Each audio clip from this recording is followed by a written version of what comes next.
ആദ്യമായി എക്കോയെ കൈയോടെ സ്വീകരിച്ചതിന് നന്ദി.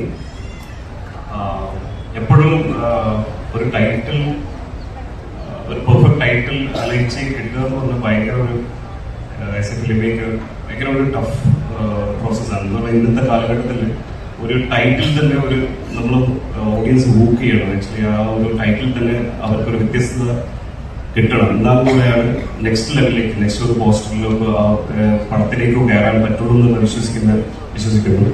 അപ്പോൾ ഇപ്പൊ കിഷ്കിന്താടായാലും എക്കോ ആയാലും നമ്മൾ ലാസ്റ്റ് ടൈമാണ് കിഷ്കിന്താടം പോലും പേര് വന്നത്. അപ്പോൾ ഈ കിഷ്കിന്താടം എന്ന് പറയുമ്പോൾ തന്നെ നമുക്കൊരു ടെൻഷൻ ഉണ്ടായിരുന്നു, എല്ലാ ആളുകൾ ആക്സെപ്റ്റ് ചെയ്യുമോ എന്നുള്ള ഒരു ടെൻഷൻ ഉണ്ടായിരുന്നു.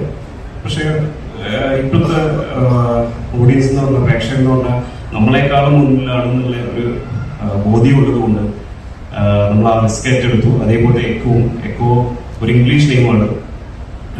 പക്ഷെ മലയാളികൾ യൂസ് ചെയ്യുന്ന ഒരു പ്രതിധ്വനി ഒന്നും ആരും യൂസ് ചെയ്യാറില്ല എന്ന് തോന്നുന്നു.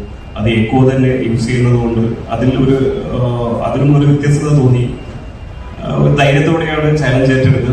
പക്ഷേ ഇപ്പോൾ എക്കോ ആണ് ഏറ്റവും പെർഫെക്റ്റ് ടൈറ്റിൽ നിന്നാണ് എല്ലാവർക്കും പറഞ്ഞുകൊണ്ടിരിക്കുന്നത്. അതിൽ ഭയങ്കര സന്തോഷമുണ്ട്. ആ ചാലഞ്ച് ഏറ്റെടുത്തിട്ട് ചെയ്യുന്നതാണ്.